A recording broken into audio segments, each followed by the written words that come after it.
Portland woke under a sky the color of bruised lilac, the kind of dawn that made the city seem suspended between rain and memory.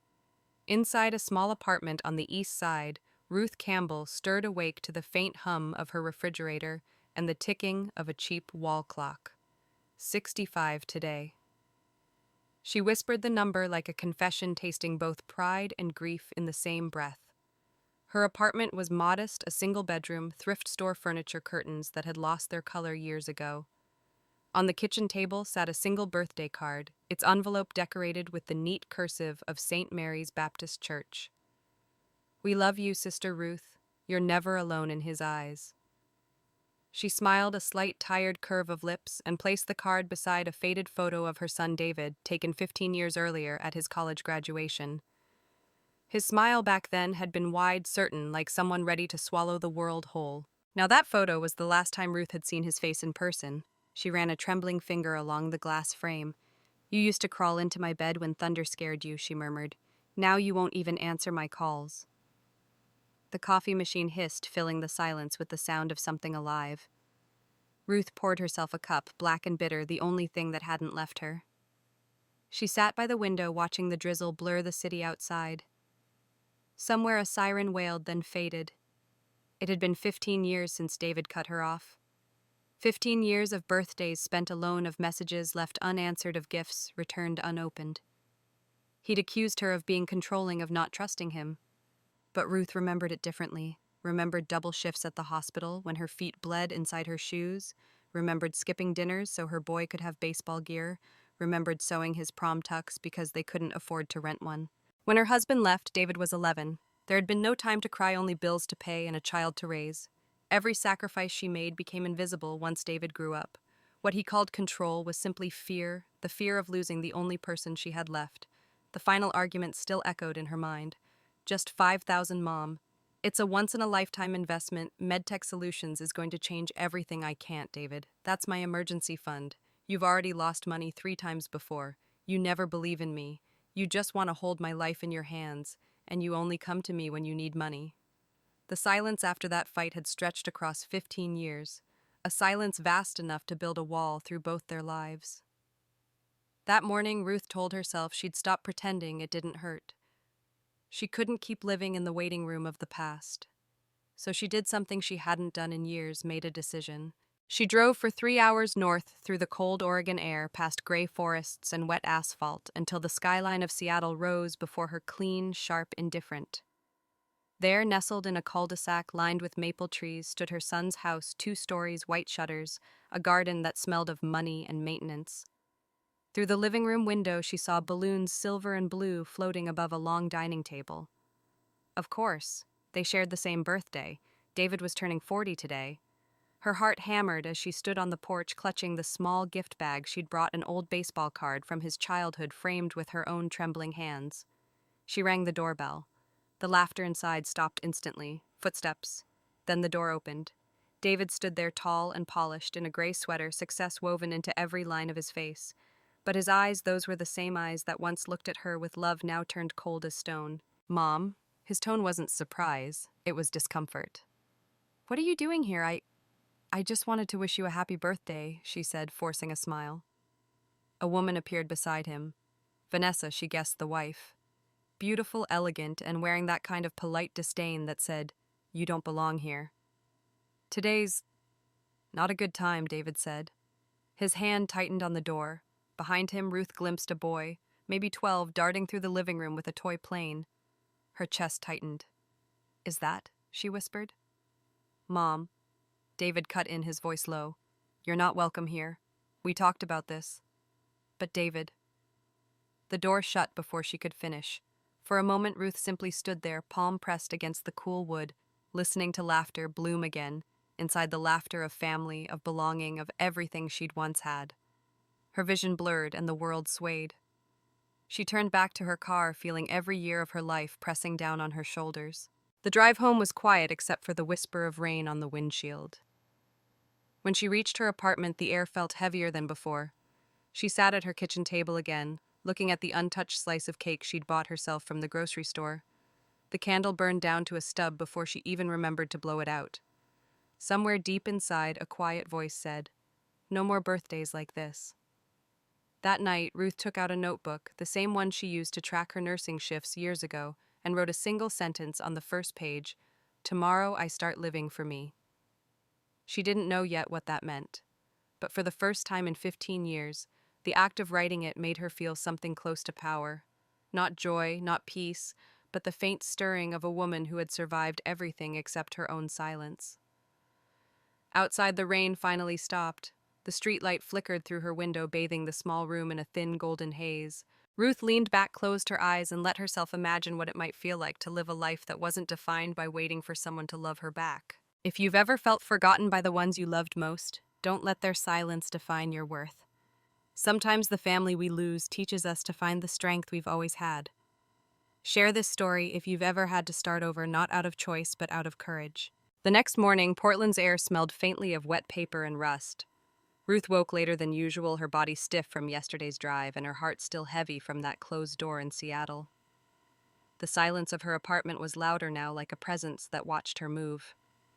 She brewed coffee out of habit, not desire, and stood by the window as steam fogged the glass. Outside, a bus hissed at the corner, a dog barked once and vanished into the gray, ordinary sounds. But everything felt changed, like the world had quietly shifted while she wasn't looking. On the kitchen table, the old notebook still lay open, the line she had written last night. "Tomorrow I start living for me," underlined twice in her shaky handwriting. It looked both ridiculous and sacred. She didn't yet know what it meant, but she knew she had to move or the silence would swallow her whole. She found her coat, a brown one she'd had since her nursing days, and stepped out into the drizzle. Portland wasn't kind to Walker's cold wind off the Willamette cut through every layer, but she kept going until she reached Jefferson Public Library, the red brick building she'd passed 100 times but never entered. Inside, warmth greeted her, the low hum of conversation, the soft shuffle of pages, the faint scent of old books. For the first time in a long while, she felt invisible in a way that didn't hurt. She wandered through aisles lined with stories other people had lived, other people had survived. At the volunteer desk, a young woman with green glasses smiled, looking for something specific. "Maybe purpose," Ruth said before she could stop herself. The girl laughed gently, unsure if it was a joke. "We're always looking for more volunteers. Do you like books?" "I like silence," Ruth replied. "An order." By the end of that afternoon, she had filled out a volunteer form, Tuesdays and Thursdays, 3 hours each. Filing, cataloging, shelving, simple, quiet work. It felt good to have a schedule again, even if it wasn't for anyone else. 2 weeks later, Ruth had memorized the rhythm of the library, the children's laughter on Wednesdays, the retirees who came for newspapers, the students who whispered over research tables. She liked the predictability, the small human patterns that made her feel part of something again. Then one Thursday, while sorting returned books, she felt someone's gaze. A woman stood by the reading table, a tall figure in a gray coat, hair silver and cropped close to her head, posture upright like someone who'd spent her life in courtrooms. "Excuse me," the woman said, voice calm but deliberate. "You're the new volunteer, aren't you?" "Yes, I'm Ruth. I'm Eleanor Brooks." She extended a hand firm and dry. "I'm here more often than I should be. Habit of lawyers, retired or not, we cling to paperwork." There was something magnetic about her sharp eyes, steady movements, the quiet authority of someone who no longer needed to prove anything. They met again the next week, then the week after that. Eleanor would always choose the same corner chair, reading legal thrillers or memoirs about justice. Sometimes she'd talk to Ruth while she worked. "You have a careful way of handling things," Eleanor remarked once, watching her sort through a stack of biographies like someone who's carried too much that wasn't hers. Ruth smiled faintly. "Nurses tend to do that." "Ah, you were a nurse for 38 years. And now," Ruth hesitated. "Now I'm retired. Or in exile." Eleanor's tone was kind, not prying. That word exile hung in the air like a truth neither had planned to name. It was Eleanor who finally invited her to coffee one afternoon after closing. They sat at a small cafe across the street window, fogged with rain. Ruth hadn't talked about herself in years, not really. But Eleanor had that rare gift: she listened without reacting, without pity. The story spilled out slowly, the long shifts, the absent husband, the argument over money, the 15 years of silence. When Ruth finished, she realized her coffee had gone cold. "I don't even know why I went there," she said softly to his house. "Maybe I thought birthdays meant something." Birthdays mean survival, Eleanor said, her eyes thoughtful. But they also remind us of the years people forgot to love us. That's the cruel part. They sat in silence for a moment, the sound of rain against the glass soft and steady. Have you tried writing to him? Eleanor asked. Ruth gave a dry laugh. Letters, emails, even a Christmas card once. He returned them all. I think he threw some away unopened. Eleanor tilted her head. But have you ever written the truth I don't follow? Not the apology you think he wants, the truth you've never said, the one that hurts to admit. That night, those words wouldn't leave Ruth alone. Write the truth. She found her old stationery set in a drawer, the same floral paper she used when David was in college. The pen trembled in her hand as she began. Dear David, you probably won't read this, but I need to write it anyway. I wasn't trying to control you. I was trying not to lose you. After your father left, fear became my language. I worked too much, worried too much, and held on too tightly. I thought love meant protection, even when it turned into pressure. When you called me controlling, I thought you meant I'd failed as a mother. Maybe you did. But what you never saw was how proud I was of every risk you took, even the foolish ones. I kept every letter you sent me from college. I still know the way you wrote your name sharp at the D gentle at the end. I see your handwriting every day when I look at those boxes of unopened gifts for your son, my grandson. I don't want money, David. I don't even need forgiveness. I just want to know if you're safe, if you're happy. Love, Mom, she wrote until her fingers cramped, until the paper blurred through her tears. The next morning, she mailed it. Then she waited. A week passed, then 2, then 3. When the envelope came back, it was torn to shreds inside another one taped over with a yellow post-it note. Stop trying to enter our lives. Ruth stared at it for a long time, sitting in her small living room where the light always seemed too dim. Then slowly she opened her bedroom closet. Inside was a box labeled, "For Nathan, 15 years worth of birthday gifts wrapped in paper that had faded from Time storybooks. Little wooden trains, a sweater she'd knitted in winter." She placed the torn letter on top and closed the lid. Her hands didn't shake, not this time. At the library the next morning she worked in silence. Even Eleanor didn't speak much. The air between them carried a new understanding, a quiet acknowledgement of wounds that had been reopened. Later that afternoon, a few volunteers gathered around the front desk, chatting about a newspaper article. Did you see this? One of them asked. Bright Path Industries promoted a new vice president of marketing, some guy named David Campbell. Ruth froze. Her breath caught as she stared at the headline on the screen, David Campbell, VP of Marketing, Bright Path Industries, her son. He looked older, harder, successful, the kind of man who would never admit his life had once been paid for by someone else's sacrifices. Ruth read the caption twice, then quietly turned away. That evening, she went home and searched his name online. Dozens of photos appeared, corporate events, smiling beside a beautiful woman, Vanessa, and their young son on a beach. The caption below one picture read, "Celebrating my promotion. Who needs family when you have success?" Ruth closed the laptop. Something inside her, something that had been breaking for 15 years, finally stopped cracking. It hardened clean and still like stone. That night she took the box of unopened gifts and sealed it inside a storage container. She didn't throw it away. She wasn't ready for that. But she knew one thing clearly. The story she had been living, the one where she waited for forgiveness, was over. It was time to start writing a different one. The winter sun in Portland had a way of pretending to shine. It slipped through the blinds in dull strips, making the dust in Ruth's apartment look like fragments of old light that had forgotten where they came from. Nearly a year had passed since she sealed the box of unopened gifts and tucked it away in her closet. Time had not healed her, she didn't believe in healing anymore, but it had softened the sharp edges of her grief into something bearable, like an old scar she could touch without wincing. Ruth's life had fallen into a gentle rhythm. She still volunteered at the Jefferson Library twice a week.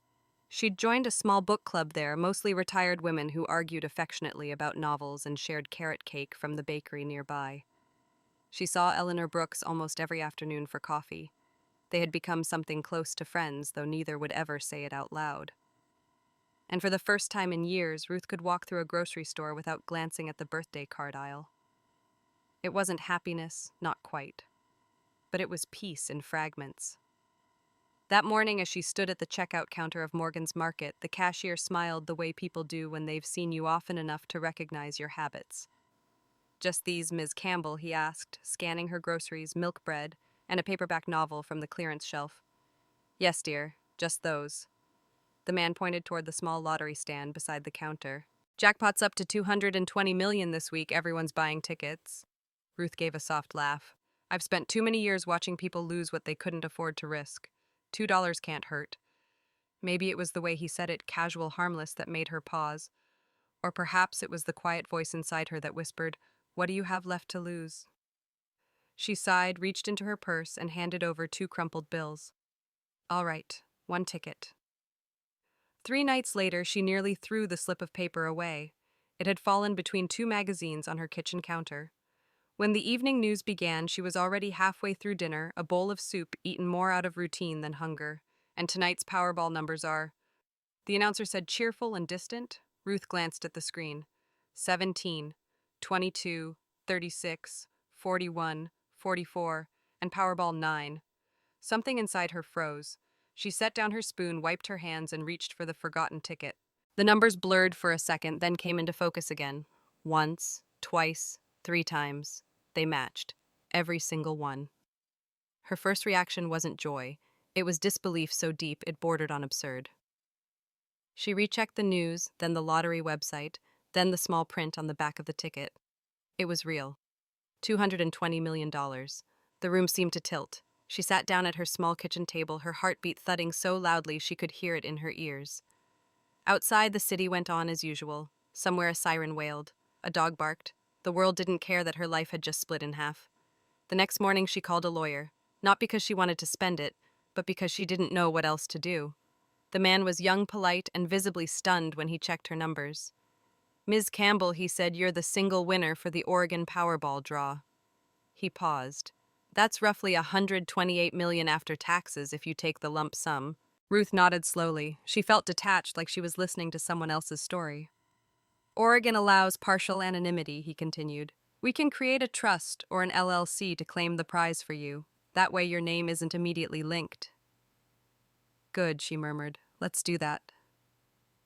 When he asked what she wanted to name the trust, Ruth thought for a long time. Then she said quietly, the Campbell Family Trust. The irony didn't escape her. Over the following months, Ruth's life changed in ways that almost looked like nothing from the outside. She didn't quit volunteering. She didn't buy new furniture or fancy clothes. Her old Honda still coughed on cold mornings, and she still wore the same worn leather shoes. But she learned how to read contracts. She met financial advisors who spoke in numbers like they were sacred scriptures. She nodded when they explained investments and portfolios, though her mind often drifted elsewhere, to a door slamming shut, to a boy she'd never met, to a son who once accused her of control. You're the most disciplined lottery winner I've ever met, Eleanor teased one day over coffee. Ruth smiled faintly. I spent my whole life saving for emergencies. Maybe this is the first time I get to define what emergency means. She did allow herself one indulgence, a modest 3-bedroom house on the edge of Portland white walls and a garden full of lavender. When neighbors asked, she said she'd sold a family property back east that had been tied up in legal issues for years. It was an easy lie, and she told it well. 6 months after she'd claimed the prize, Ruth's phone buzzed with a notification. She was shelving books at the library when she saw the name on the screen, David Campbell. The sight of it made her dizzy. She opened the email. Mom. It's been a long time. Heard from Sarah Miller you moved to a nicer house. Everything okay? Maybe we could talk sometime. David. 15 years of silence reduced to 4 sentences. Ruth leaned against the bookshelf, gripping her phone until her knuckles whitened. Her first instinct was disbelief, then suspicion. The timing too perfect. That evening she searched the news again. Bright Path Industries was facing a marketing scandal, internal investigations, leaked reports, executives under scrutiny, and there he was, her son's name in several of the articles. She stared at the glowing screen until her eyes blurred. The past 15 years rewound inside her mind, the returned letters, the torn apology, the door in Seattle. Now suddenly he remembered she existed. Ruth's lips curved into something that wasn't quite a smile. She drafted a reply carefully, her fingers steady. David. It's nice to hear from you. Yes, I sold a small family property and moved closer to the library. I'm doing well. How are you and your family? She pressed send, then sat very still. It didn't take long for his response. Glad to hear you're doing okay, Mom. Things have been rough at work, but we're managing. Nathan, my son has always wanted to meet his grandmother. Maybe we could get together sometime. Her breath caught. Nathan, the boy from the window, the child she'd only seen for a few seconds. For 15 years, she would have given anything to read those words. Now they rang hollow, transparent. Still, she typed, "I'd love that." And as she hit send, a calm, not joy, not even anger, but something colder settled inside her. The board had changed. For the first time in her life, she held the cards. Seattle greeted Ruth with a sky the color of pewter and air that smelled faintly of salt. She hadn't been back in nearly 16 years, not since that birthday when the door had shut in her face. Yet here she was again, hands tight on the steering wheel of her new Volvo, her heart steady in a way that felt unnatural. David had chosen the restaurant himself. Harbor View, an upscale place overlooking Elliott Bay where the windows reached from floor to ceiling, and the tables gleamed with quiet luxury, the kind of place that told the world you were doing well. Ruth arrived 10 minutes early. She parked, carefully adjusted the collar of her soft blue dress, and looked at her reflection in the car mirror. The woman staring back at her was composed, elegant, even silver curls, neat lipstick muted no trace of nerves. For years, she had imagined this moment as a reunion, tears, apologies, maybe even forgiveness. But now as she waited, there was none of that. Just a stillness that came from knowing she didn't need his approval anymore.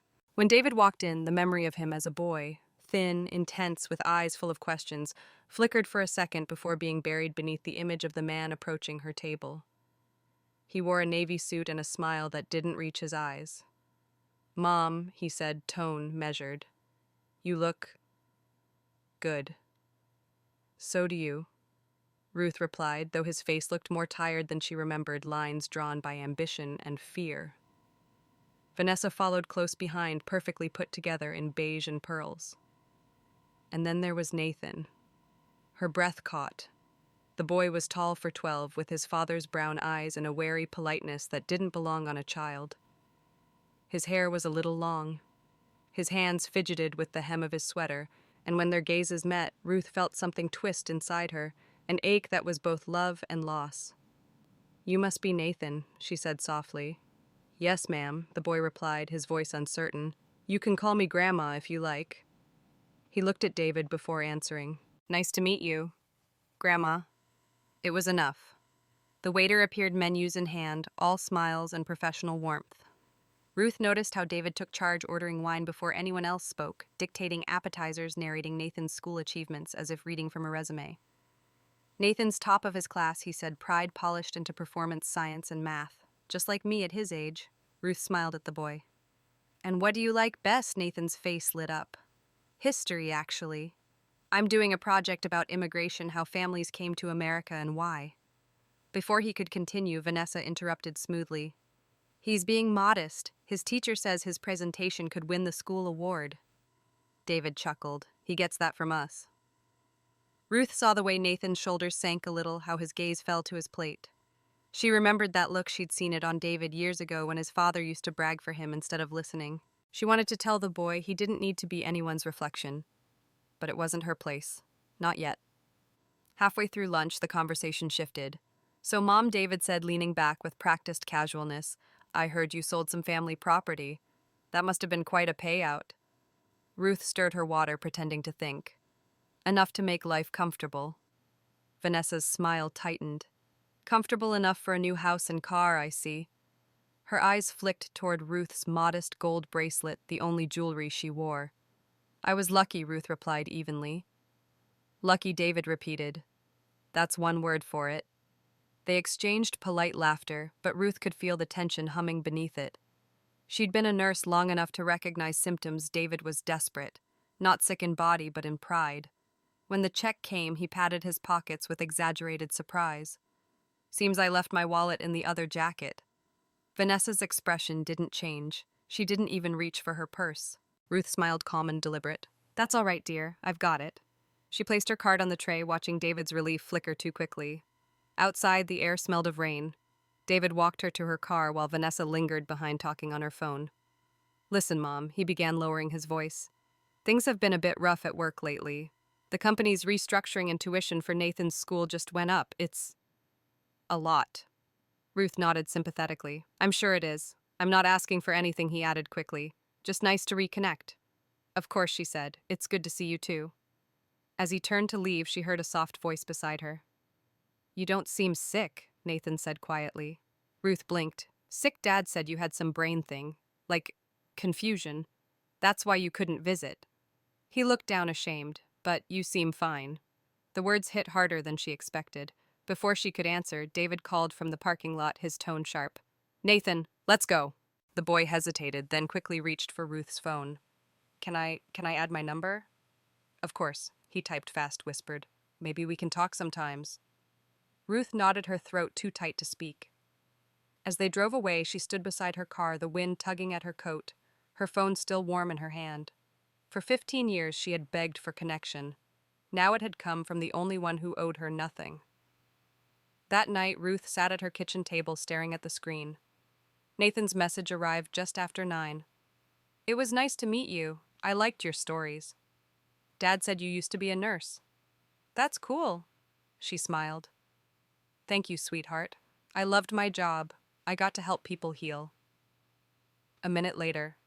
Did you ever help Dad when he was little? Every day, she typed, but he didn't always like it. Sometimes love looks like medicine. It helps, but it stings. There was a pause before the following reply. I get that. In the following weeks, messages trickled in. Sometimes Nathan sent pictures of his school projects. Sometimes questions about history or medicine.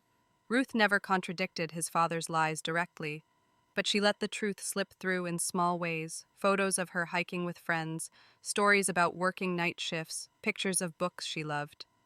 Did you really climb Mount Hood? He asked once. Dad said you couldn't walk much.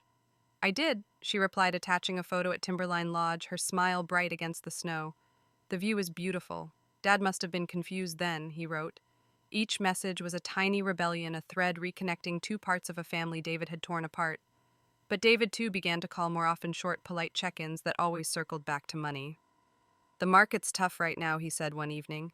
Vanessa's been worried about Nathan's private school. We might have to pull him out unless something changes. Ruth listened, offering sympathetic murmurs. She didn't mention the trust or the lawyers or the small fortune quietly growing in her name. After they hung up, she stared at her reflection in the darkened window. The woman looking back at her wasn't the one who had begged for her son's love. This woman was patient, strategic, watching. 2 weeks later, Nathan texted again. Grandma, guess what my history teacher said I could invite family to our presentations next month? I'm doing mine about immigration. Your parents came from Louisiana, right? Can you come? Ruth's heart skipped. Louisiana, the place where her grandmother had picked cotton until her fingers bled, where her parents met in a church that smelled of magnolia and sweat. I'd love to, she replied. Send me the details. The message came back with an exclamation mark and a heart. She sat there for a long time afterward, smiling through tears she hadn't expected. Then her phone buzzed again, another message, this time from David. Hey, Mom. Quick thing, could we grab dinner next week, just you and me? Ruth wiped her face, her expression calm again. Of course, David, anytime. She set the phone down, took a deep breath, and turned off the kitchen light. For the first time, she wasn't walking into her son's world. He was walking into hers. The night of the dinner, Seattle glowed with the kind of rain that didn't fall but lingered, a mist that turned the city into a film of reflected light. Ruth parked her car outside La Fontaine, a restaurant so polished it made her feel invisible in her own shoes. She sat for a moment behind the wheel, watching the wipers sweep across the windshield before forcing herself to step out. It wasn't fear that gripped her anymore. It was curiosity, a calm, dangerous kind. David was already there when she arrived. He stood near the bar, nursing a drink he probably couldn't afford. His suit was pressed, but his eyes looked worn. When he saw her, his smile came, quick, practiced, almost rehearsed. Mom, he said, pulling her chair for her as if this were a family dinner and not a transaction waiting to happen. You look lovely. Thank you, Ruth replied. Her voice didn't tremble. They ordered wine for him, water for her. Ruth watched him as he talked about work, about stress, about adjustments in his department. Every word carefully chosen, every tone balanced between humility and self-pity. She'd seen the same tone in hospital patients who wanted morphine but refused to admit their addiction. I've been thinking about us, he said, finally lowering his voice. How much time we've lost. It's my fault. I held on to resentment longer than I should have. Ruth folded her hands on the table. That's true, David. But you're here now. That counts for something. He looked up quickly, relief flashing across his face, but it wasn't relief for reconciliation. It was the relief of a man who realized the door was open. They ate slowly. Ruth let him speak as if giving him rope.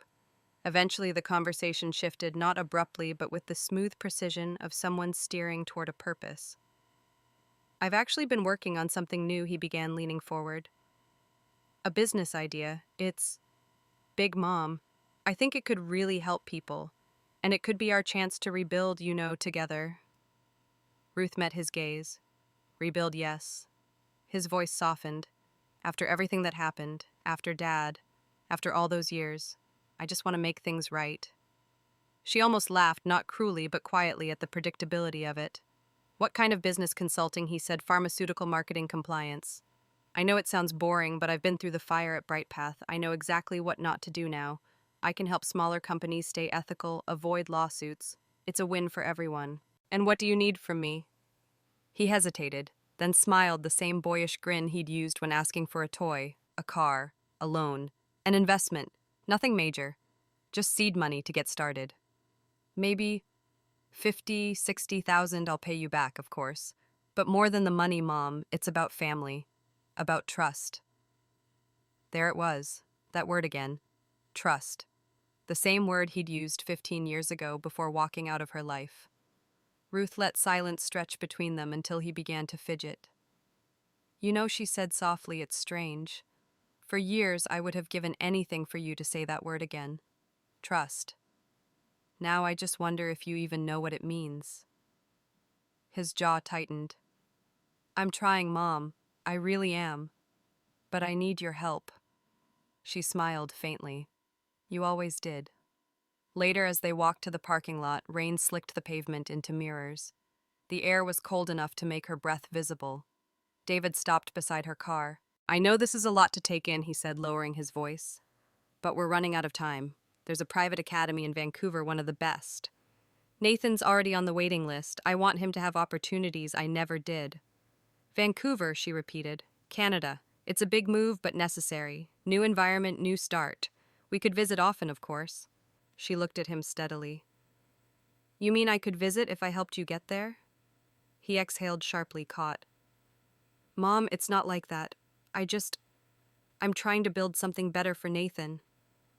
Of course you are, she said gently. You always were. He smiled again, but it faltered. Just think about it, okay? Don't take too long. I won't. When he drove away, Ruth stood alone in the rain, feeling it soak into her hair and coat. The city lights blurred behind the fog of her breath. There was no heartbreak this time, just an old, familiar clarity, the same one she used to feel before delivering bad news to a patient's family. This was diagnosis, not disaster. Her son was drowning again, and this time he wanted to pull her down with him. That night, her phone buzzed a message from Nathan. Grandma, Dad, and Mom are arguing again. Something about Canada. Dad said, you're the solution to everything if he can close the deal soon. What does that mean? Ruth stared at the screen, her pulse steady. She typed carefully. It means your dad has a lot on his mind, sweetheart. Don't worry about it. I'm here. Promise, I promise. But as she set the phone down, she whispered to herself, not this time, Ruth. You're not saving him this time. The next morning, she called Eleanor. They met at the same cafe across from the library. Eleanor listened in silence as Ruth recounted everything, the dinner, the pitch, the talk of Canada. When Ruth finished, Eleanor stirred her tea once, twice before speaking. So, he's desperate. Yes. And manipulative. Always has been. Eleanor leaned forward. What are you going to do? I don't know yet, Ruth said quietly. Part of me wants to expose him. Another part still wants to protect Nathan. Then do both, Eleanor said. Protect the boy. And find out exactly what your son is hiding. She slipped a business card across the table. His name's Martin Reeves. Private investigator. Reliable, discreet. He helped me once when a client's husband was stealing from her firm. Ruth stared at the card, tracing the embossed letters with her thumb. For a moment she felt a pang of guilt, the instinct of a mother about to turn on her own child. But then she thought of the lie David had fed his son, the one about her being sick, confused, mentally fading. That wasn't love. That was erasure. Call him, Eleanor said, before he takes more from you. By the following week, Ruth had done just that. Martin Reeves was methodical and quiet, the kind of man who made you believe everything had an order if you looked close enough. When he arrived at her home, he set down a leather folder and a voice recorder. Tell me everything you suspect, he said. Ruth spoke plainly, without tears, without hesitation. When she finished, he nodded. I'll look into it. Discretion guaranteed. Days turned into weeks. The first time Martin called back, it was with a simple update: bank statements, mortgage records, credit card debts. But the second time, his tone had changed. Mrs. Campbell, he said, you were right to be cautious. Your son's finances are catastrophic. He's leveraged everything. The mortgage is months behind, several credit cards are maxed, and he's taken out short-term loans at predatory interest rates. Ruth closed her eyes. He's drowning. That's not all, Martin continued. Bright Path's internal investigation, your son's name appears on multiple documents approving campaigns that downplayed side effects. He's under review. If the FDA steps in, he could face criminal charges. Ruth sat very still. And the Vancouver story, real. They've applied to transfer Nathan to a private academy in Canada. It requires proof of residency within 30 days. They haven't sold their house, but they've already wired a deposit for enrollment. So they're planning to leave, Ruth murmured. Yes, probably soon, likely with your money. That night, Ruth couldn't sleep. She sat in her living room, the box of unopened gifts now resting beside her chair. The house was quiet except for the faint hum of the heater and the ticking clock. Her son's face floated in her mind, not the man he'd become, but the boy who used to run barefoot through their backyard holding a jar of fireflies, shouting for her to look. She had spent a lifetime loving him through his mistakes, patching his wounds, paying his debts. But this was different. This was betrayal, deliberate and calculated. For the first time, she understood that saving him would destroy her, and she wouldn't let him teach Nathan that love meant surrender. She reached for her phone. Eleanor, it's me. I need to see you tomorrow. We have work to do. The morning rain in Portland fell soft and cold, washing the edges of the lavender in Ruth's garden until they gleamed silver. She sat by the kitchen window, a cup of black coffee untouched beside her, watching the thin mist crawl up from the ground like ghosts that refused to leave. Martin's words still echoed in her mind. He's drowning. Her son. Her only child. She wanted to feel anger, and she did, but it came tangled with something more profound, older, a grief she had carried for decades, now resurfacing in a sharper shape. Because in the end, David's lies didn't just betray her, they erased the mother she had been. She turned the thought over slowly, like a knife in her palm. What do you do when your child becomes the villain in your story? Ruth met Eleanor that afternoon at the small library cafe, the one that always smelled of cinnamon and old paper. Eleanor was already seated reading the New York Times, her glasses perched low on her nose. You didn't sleep, Eleanor said without looking up. No, I didn't think you would.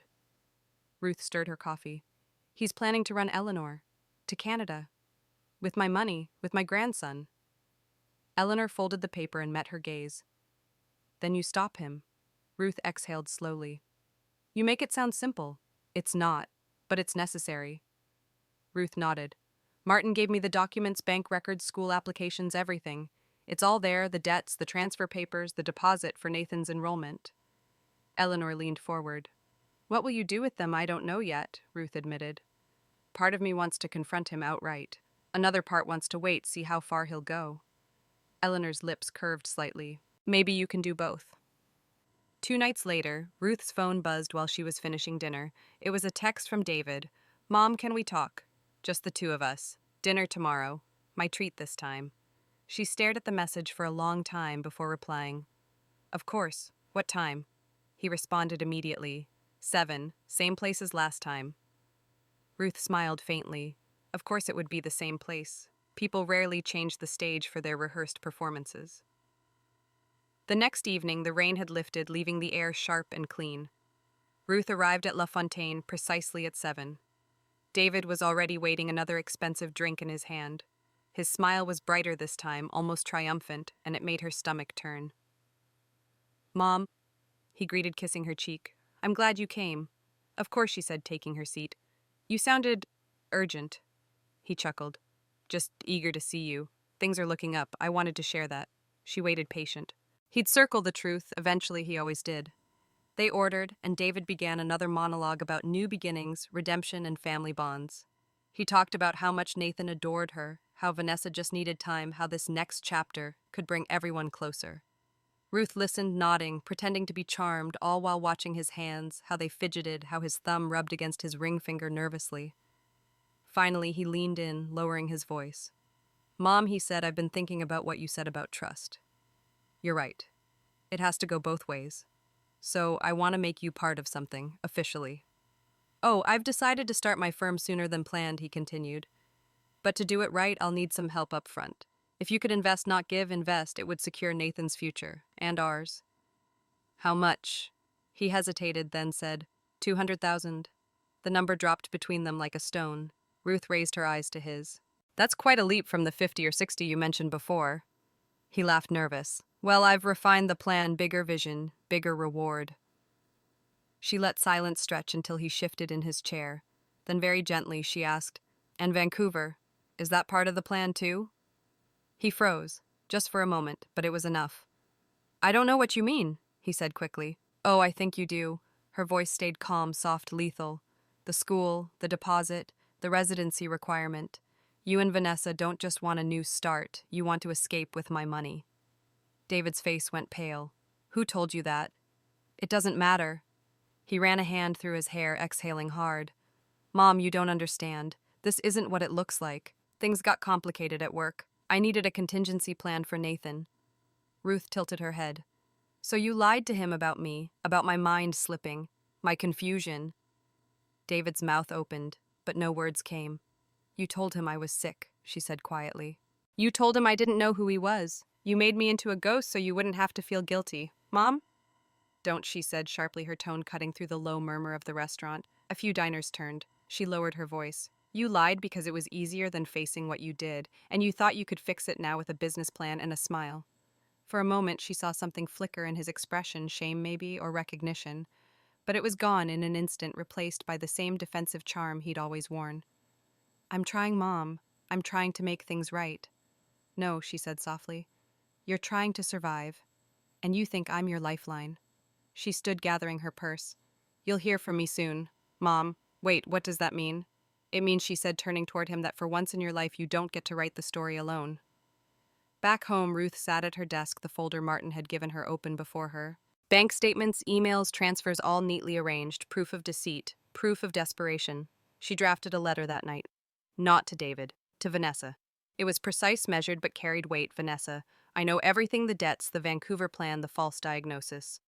You've both made choices that will hurt Nathan if they continue. I am giving you one chance to correct this. Meet me in Portland next weekend.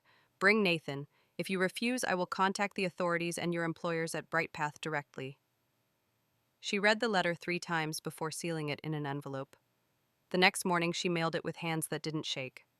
3 days later, her phone rang. "Unknown number," she answered. "Mrs. Campbell," a woman's voice said. "It's Vanessa." Ruth sat down slowly. I wondered how long it would take. "You had no right, I had every right," Ruth interrupted. "You lied to my grandson. You helped destroy my relationship with my son. You plan to disappear with money that isn't yours. So yes, I had every right." Silence hummed on the line, filled with restrained fury. Then Vanessa said, "We'll come, but this changes nothing between us." "We'll see," Ruth replied. That weekend, the sound of Nathan's laughter echoed faintly through Ruth's Portland home for the first time. He was upstairs exploring the small study she'd prepared for him, full of books, maps, and a telescope pointing toward Mount Hood. Downstairs, David and Vanessa sat stiffly across from her at the kitchen table, eyes wary, shoulders tight. "Before we begin," Ruth said, setting a folder on the table, "I need you both to understand something. I am not your enemy, but I will not be your victim again." Neither spoke. "I've prepared an offer," Ruth continued. "Not a bribe, a choice." She slid a document across the table. "I will pay off your mortgage and create a trust for Nathan's education under one condition. You remain in Seattle, no Canada, no lies. Nathan will spend 1 weekend each month with me, and you will attend family therapy, together." Vanessa's jaw clenched. "You can't dictate our lives," "No," Ruth said quietly, "but I can dictate what I'm willing to fund." David opened his mouth, but Nathan's voice floated down the stairs. Dad, Grandma, are you fighting? The three adults fell silent. No, sweetheart. Ruth called back, her voice gentle. We're just figuring things out. She met David's eyes, then not with anger, but with something far more unsettling, forgiveness that required accountability. You once told me I didn't trust you, she said softly. You were right, and now you have the chance to earn it, or lose it forever. That night when they left, Nathan hugged her tightly before climbing into the car. I'll see you soon, Grandma, he said with a smile that reached his eyes this time. As the taillights disappeared into the mist, Ruth stood on the porch, her hand pressed to her chest. For the first time in 15 years, the silence that followed wasn't empty. It was hopeful. The days after that meeting settled into an uneasy calm, like the air before a thunderstorm. Ruth knew better than to mistake silence for peace. It wasn't reconciliation, it was pause, the kind that trembles beneath the weight of things unsaid. 2 weeks passed before she heard from David again. His emails were short, polite, distant. We're thinking about your proposal. Need more time. She didn't reply. She had already learned that when people stall, it's rarely for reflection, it's for strategy. Instead, Ruth focused on Nathan. He called every evening now, his voice bright and hesitant, the way children speak when they're testing the ground of new trust. Sometimes they talked about his school projects, sometimes about the stars. She'd taught him to find Orion in the winter sky, and he told her he could see it from his bedroom window in Seattle. Grandma, he said once, I wish I could live with you. It's quiet there, peaceful. Ruth's chest tightened, but she only smiled through the phone. You always have a place here, sweetheart. Always. One Friday morning, as she was folding laundry, Ruth received an email from Martin Reeves. The subject line read, Bright Path Update, Urgent. Her pulse quickened as she opened it. Mrs. Campbell. The internal investigation has concluded. Your son was implicated in 3 major compliance breaches. BrightPath is preparing for legal proceedings, and his professional license could be suspended. It appears he's been moving funds to a private account under his wife's name. I recommend caution. Ruth's hands trembled slightly over the keyboard. For a long moment, she said nothing. Then she whispered aloud, It's unraveling. That evening, she called Eleanor. He's about to lose everything, Ruth said quietly. Eleanor's voice on the other end was calm but firm. Then you make sure he doesn't take you down with him. 3 days later, Ruth got the call she had been expecting. Mom David's voice cracked through the line. I need to talk to you. It's important. Of course, she said. Come by tomorrow. He hesitated. Can we meet halfway? Maybe at your house? I'll make coffee, she replied simply. When he arrived the next morning, he looked smaller somehow, not physically, but in spirit. His once polished confidence had faded into the dull exhaustion of someone cornered by his own choices. His tie hung loose. His eyes darted around the living room like he didn't belong there anymore. Nice place, he said, forcing a smile. Nathan loves it here. I know. Ruth gestured for him to sit. Coffee? He nodded, sinking into the couch. For a while they sat in silence, the ticking clock between them marking every second that had been lost. Finally, David spoke. Mom, they're investigating me. Bright Path, I might lose my job. Ruth didn't flinch. I know. His head snapped up. You how? Let's just say I don't live in the dark anymore.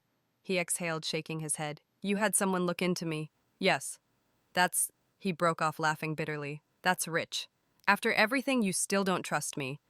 Ruth leaned back. You gave me reasons not to. He rubbed his face with both hands, muttering, I didn't mean for things to go this far. But they did, she said. And now you have to live with it. For a moment he looked like he might cry, but instead he straightened his back, tried to gather the shreds of dignity. I just need some time. Once this blows over, I'll rebuild. Maybe in Vancouver, after all. Ruth's voice softened. Nathan doesn't want to go. David's face twisted. You've been talking to him. He's my grandson, she said evenly. He deserves to know the truth. The truth, David's tone sharpened. The truth is, you poisoned him against me. No, Ruth replied. You did that yourself. The conversation fractured after that. Every sentence became a small battle, he defending lies, she countering with facts. By the time he left, Ruth felt drained, hollowed out, but steady. She knew now confrontation wouldn't change him, only consequence would. That night she drafted another letter, this time addressed to her attorney. Begin the process of establishing the Nathan Campbell Educational Trust. Ensure funds are protected from any familial claims or debts. I want this finalized within 30 days. She signed it with a firm hand. The following weekend, Nathan came for his first overnight visit. Ruth had prepared everything: fresh sheets, his favorite snacks, a telescope set up by the window. When he arrived, his eyes lit up. "It smells like books in here," he said, smiling. "That's the best smell there is," Ruth said, hugging him tightly. They spent the evening baking cookies, watching old adventure movies, and walking through the backyard under the cold Portland moon. Ruth told him stories about his grandfather, the good ones before the leaving, and about the years she worked nights at the hospital. At one point, Nathan looked up at her, his face serious. "Grandma, is it true what Dad said, that you and he don't get along because of money?" Ruth hesitated. "It started with that, maybe. But sometimes people use money as a way to hide what they're terrified of. What's Dad afraid of?" She looked at him so much like David had been at that age, bright, restless, already carrying more than he should. "Losing control," she said softly, "and losing love." Nathan frowned, as if turning the thought over carefully. "Can you lose love if you stop deserving it?" Ruth felt something catch in her throat. "No," she said finally. "You can lose people. But love, it stays. It just changes shape." He nodded quietly, absorbing it. Then, as children do, he moved on, asking if they could make hot chocolate before bed. When Ruth tucked him in that night, she paused at the door, watching him drift toward sleep. The rise and fall of his breathing filled the room with a peace she hadn't known in years. In that moment, she realized she wasn't fighting for redemption anymore. She was fighting for legacy, for what Nathan would remember and what David could no longer rewrite. The next morning, over breakfast, Nathan mentioned something that made her freeze. "Dad was on the phone last night," he said casually. "He told Mom that if things get worse, they'll use Grandma's trust fund as leverage." "What does that mean?" Ruth's spoon clattered against her plate. "Did he say anything else?" "Just that. If you don't help, they'll have no choice but to go public about your money." Ruth inhaled slowly. The world narrowed into one sharp line. When Nathan returned to Seattle that afternoon, she waited until his car disappeared, then called Eleanor. "It's happening," she said simply. "Then finish it," Eleanor replied. "End this before they drag you down again." That evening, Ruth stood before the mirror in her bedroom. The reflection staring back at her was calm, composed, a woman who had buried weakness long ago. She thought of the years she had begged to be let in, of the birthdays spent alone, of the tears shed over a son who had stopped being hers long before she realized it. Now the story was different. Now she wasn't waiting at his door. He was standing at hers. And this time she intended to decide who came in. The sky over Portland was the color of iron the morning David and Vanessa arrived. The wind pressed against the house with low, steady moans, like the world itself was holding its breath. Ruth had been up since dawn, setting out coffee cups and arranging the documents on the dining table in precise rows. There was something ceremonial about it, the quiet before truth was served. She heard the crunch of tires on the gravel driveway. The sound made her stomach tighten, though her face stayed composed. When she opened the door, David stood there, his hand at the small of Vanessa's back, the picture of reluctant unity. Nathan trailed behind them, backpack slung over his shoulder, eyes downcast. "Morning, Mom?" David said stiffly. "Morning," Ruth replied. "Come in."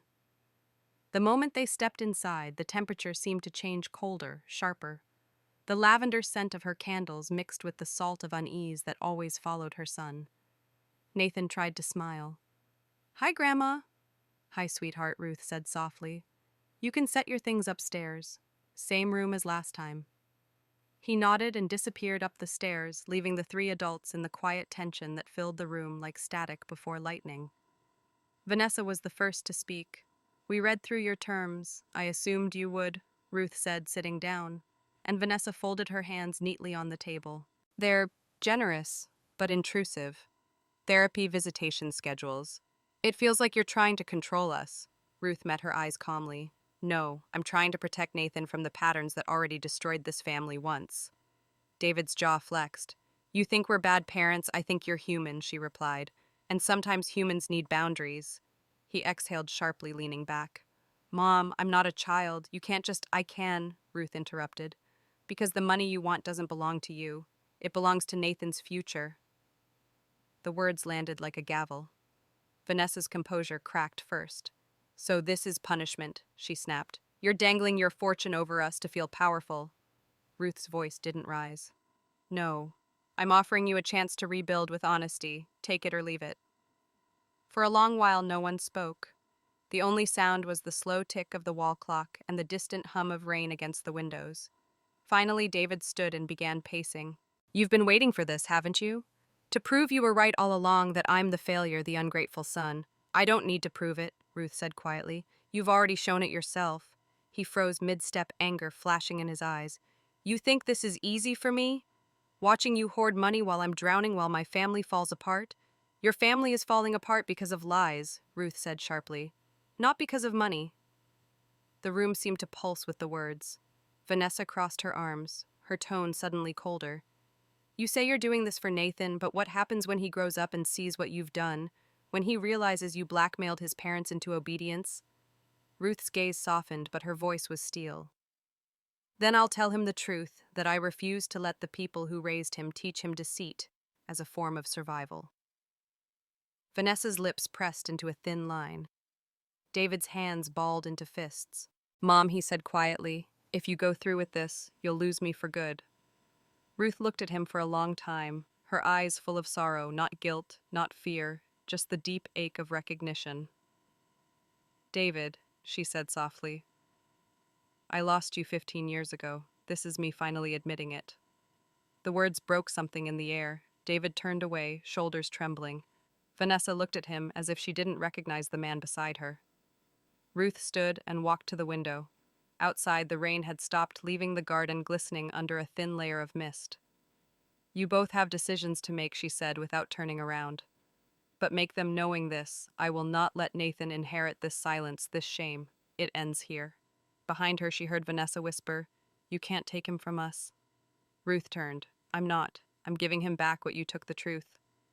The conversation ended not with shouting, but with exhaustion. David and Vanessa left that afternoon, their faces pale and unreadable. Nathan hugged Ruth tightly before climbing into the car. I'll call you Grandma, he whispered. I know you will, she said, pressing a kiss to his forehead. When the car disappeared down the road, Ruth finally let her hands shake. She stood at the window long after the taillights were gone, the weight of decades pressing against her ribs. She'd done what she needed to, but peace still felt like a distant shore. That night she couldn't sleep. The house felt too quiet, too aware. She wandered into the study and opened the box that had followed her through every stage of her life, the one filled with old photos, torn letters, and birthday cards returned unopened. Among them lay the last letter she'd written to David before he'd cut her off.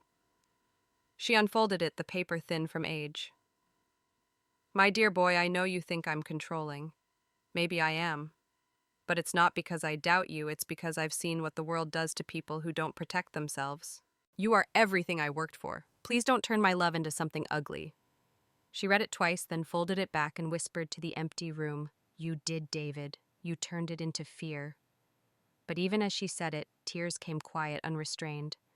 Because beneath the anger, beneath the disappointment, there was still love. Wounded, exhausted love, but love all the same. The next morning, Ruth was in the kitchen when her phone rang. Mrs. Campbell. The voice was Martin's. I thought you should know Bright Path's lawyers reached out. They've suspended David pending review. There's talk of criminal charges. Ruth gripped the counter. Does he know? Yes, he's going to need counsel. Thank you, Martin, she said quietly. After she hung up, she stood there for a long moment staring at the sunlight creeping across the kitchen tiles. The world kept turning. Somewhere people were waking up, going to work, making breakfast while her son's life was collapsing. And yet, she didn't feel triumph, only sorrow. It was strange, she thought, how justice could sound so much like grief. Later that afternoon, a knock echoed through the hallway. Ruth opened the door and froze. David stood there, no car, no pretense, just soaked to the bone, his eyes red-rimmed. Mom, he said hoarsely, I didn't know where else to go. Ruth's heart twisted. For a moment, the instinct to protect the same one that had once kept her alive through night shifts and double shifts rose again. But she pushed it down. Come in, she said softly. He stepped inside, shivering, looking around the familiar house like it belonged to someone else. They fired me, he said. And Vanessa's staying with her sister. She says she needs space. Ruth poured him tea, watching his hands tremble as he took the cup. I didn't want this, he whispered any of it. I know, Ruth said. I just wanted to make you proud. She met his eyes, then start by telling the truth. He looked down, voice breaking. I told Nathan I was sorry for everything, but he doesn't believe me. Then show him, Ruth said quietly. Not with words, with what you do next. For the first time in years, David nodded, not in argument but in surrender. That night, Ruth found herself standing in the doorway of the guest room, watching her son asleep on the bed that used to be hers when she was young. His face looked softer in the dim light, younger somehow, like the boy who once needed her to chase away nightmares. She closed the door quietly and leaned against the wall, tears slipping down her face. Maybe forgiveness wasn't a single act. Perhaps it was something that had to be rebuilt one fragile moment at a time, and maybe, just maybe, this was the first one. Morning broke gray and hesitant, as though the sky itself was unsure it wanted to begin another day. Ruth stood at the kitchen counter watching the steam curl from her mug of coffee. In the living room, she could hear David's uneven breathing, the sound of a man who hadn't truly slept in weeks. The house felt fuller and emptier at the same time. His presence, once something she'd prayed for, now carried weight like a ghost that refused to leave. She set down her mug and turned toward the window. Outside, the rain had finally stopped, but the world still looked damp, uncertain.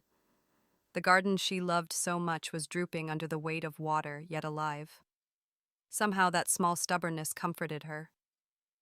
By the time David woke, Ruth had already made breakfast: scrambled eggs, toast, coffee, and a bowl of fruit. He stood at the doorway, shoulders hunched, wearing one of his old college sweatshirts she'd kept all these years. Smells good, he said softly, voice rough. Eat while it's hot, she replied, not looking at him. He sat staring at the plate as though unsure he deserved it. You didn't have to do this, I know, Ruth said, but I wanted to. They ate in silence. The only sounds were the scrape of fork against plate and the faint hum of the refrigerator. When he finally spoke again, his tone was different, stripped of the arrogance that once defined him. I'm sorry, Mom. Ruth looked up. For all of it, he continued. The lies, the money, the things I said about you to Nathan, I thought, if I could make you the villain, I wouldn't have to see what I'd become. Ruth's eyes softened. And what are you now? He hesitated. Lost, I guess. Then maybe that's where you start, she said quietly. Sometimes you have to lose everything before you remember who you were supposed to be. David nodded, his eyes wet. You sound like Dad. The name Dad hung between them, foreign and sharp. Ruth took a slow breath. Your father wasn't always kind, but he had one good truth: regret doesn't heal anything if it just sits in your chest. You have to turn it into something. That afternoon, Ruth drove them both to the small lake outside Portland, the one they used to visit when David was a child. The air was cool and smelled faintly of pine and earth. They sat on the wooden dock, watching the ripples move across the surface. Do you remember this place? She asked. David nodded slowly. You used to pack sandwiches, and you'd always forget napkins. Ruth laughed, the sound fragile but real. Some things never change. He looked out at the water. I didn't realize how far I'd gone until everything fell apart. When Vanessa left, when Bright Path cut me off, it was like watching my whole life collapse in real time. And I kept thinking, how did it start? When did I start believing I had to win at everything? You were 12, Ruth said softly. Your father had just left. You came into the kitchen one night and said, I'll take care of you, Mom. I'll make enough money so we'll never need anyone. I remember I laughed. You didn't. David's eyes flickered with pain. I think I kept that promise in all the wrong ways. Ruth reached over, laying her hand gently over his.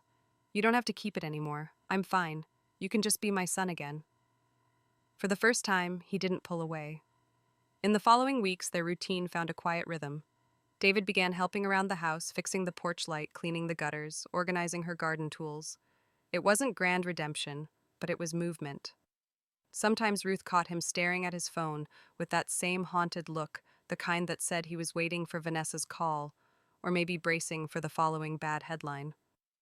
But he didn't spiral. Not this time. Nathan visited on weekends. He was cautious at first, studying his father as if trying to understand who this quieter man was. But slowly something softened. One Saturday, Ruth found them both in the yard, David teaching Nathan how to replace the spark plug on the mower. Nathan laughed when the wrench slipped and grease streaked across David's arm. It was such a small, ordinary thing, and yet it felt miraculous. Later that evening, as they ate dinner together, Nathan looked between them and said, "This feels like how families are supposed to be." Ruth's throat tightened. David smiled faintly, his eyes glistening. "Yeah," he said, "it does. But peace never comes without its shadows." One night, while Ruth was reading in her study, she heard the front door open and close quietly. Footsteps down the hall, David's voice low, tense. She rose and followed it, stopping just short of the kitchen. He was on the phone. "No, I can't pay that right now," he was saying. "I told you everything's frozen. Just give me a little more time, a pause. I'll find a way, I promise. Just don't call here again." When he hung up, Ruth stepped into the doorway. "Debt collector." He froze. "Mom, how much?" He sighed, leaning against the counter. "Too much. The company wants reimbursement for the settlement fund, and BrightPath's legal team says I signed liability clauses. If I don't pay, they'll take what's left of my account." Ruth crossed her arms. "And you were planning to fix this how I wasn't," he said honestly. "I just needed you not to know." "David," she whispered, "you can't keep living like the truth is poison."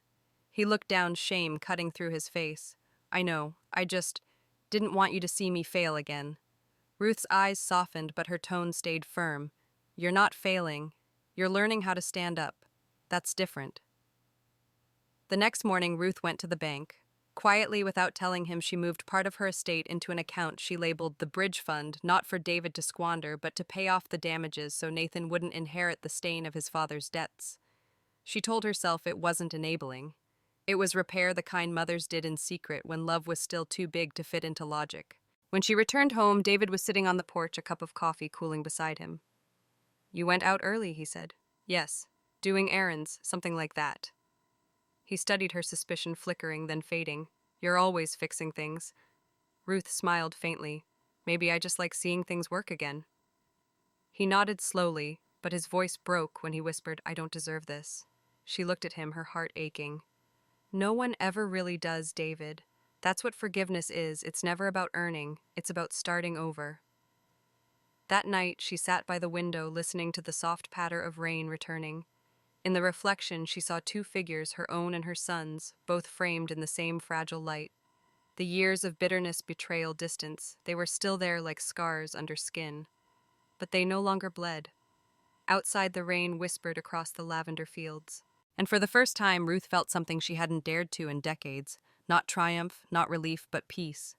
It was spring again, in Portland, soft rain on the rooftops, and the scent of lilac blooming along the garden fence. Ruth stood by the kitchen window, watching the drops trace silver paths down the glass. Her hands moved automatically, rinsing dishes, drying them, stacking them neatly as she always had. But her thoughts were far away, not lost in grief anymore, but in reflection. So much had changed in a year. The house was no longer quiet in the lonely way it used to be. It carried sounds again, the clatter of tools, when David worked outside, the laughter of Nathan when he visited on weekends, even the low hum of conversation over dinner. Each sound was imperfect but real. That was the thing about healing, Ruth thought. It didn't come as a clean slate. It came with cracks that let the light in. One morning, David found her in the garden, wearing her old straw hat and pruning the lavender. "You should rest," he said. "I can do that." Ruth smiled faintly. "You could, but I enjoy it." He crouched beside her, helping without being asked. The silence between them no longer felt heavy. It was the kind that comes from shared effort. After a while, he spoke softly. "Mom, I heard back from BrightPath's lawyers. They're closing the case. I won't face charges." Ruth paused, pruning shears in hand. "That's good news." He nodded, but his smile was subdued.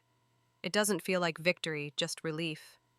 "Relief is where peace begins," she said. "You don't need to win anymore."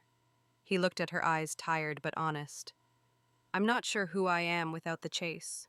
"Then you'll find out," Ruth said gently, the hard way like everyone else. That weekend, Nathan came to stay. He was taller now, his voice changing, his laughter deeper. He had a quiet confidence that reminded Ruth of the boy David once was before ambition and fear twisted the mirror. They spent the first evening cooking together. Nathan had insisted on making pasta from scratch, flour dusting every surface of Ruth's immaculate kitchen. David joined halfway through, pretending to complain about the mess, though Ruth saw the faint smile tugging at his mouth. When they finally sat down to eat, the table was a chaos of laughter, sauce-stained napkins, and imperfect noodles, but to Ruth it felt like abundance. Later that night, Nathan handed her a small envelope. "It's for you, Grandma." Inside was a folded sheet of paper covered in his neat handwriting. "Family isn't something you find once and keep. It's something you rebuild every day, even when it breaks. Thank you for teaching me that." Ruth pressed the note to her chest.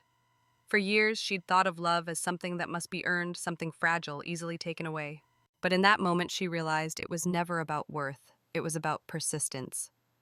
A few days later, Ruth received an unexpected visitor, Vanessa. The knock came mid-afternoon, soft but deliberate. When Ruth opened the door, Vanessa stood on the porch, dressed simply without the polished armor she'd always worn. Her face looked older, not from age, but from living with consequences. "Can we talk?" she asked quietly. Ruth hesitated only a moment before stepping aside. "Of course." They sat at the dining table, the same one that had once hosted arguments and ultimatums. Now it felt like neutral ground. "I wanted to say I'm sorry," Vanessa began. "For what I said, for what I believed. I thought money fixed everything. Turns out it just exposes who you really are." Ruth studied her, seeing not the manipulative woman she'd once resented, but someone lost in her own reflection. "Apologies don't erase what happened," Ruth said softly. "But they're a start." Vanessa nodded, eyes glistening. "I see David and Nathan changing. You did that." "No," Ruth replied. "They did it themselves. I just stopped standing in the way." Vanessa gave a small, weary smile. "Maybe I need to do that too." When she left, Ruth felt a strange mix of exhaustion and tenderness. Not forgiveness yet, but the space where forgiveness could grow. Weeks passed, and life settled into its new rhythm. Every Sunday, David drove Nathan to Ruth's for lunch. Sometimes Vanessa joined, sometimes she didn't. There were no perfect resolutions, only efforts small and sincere.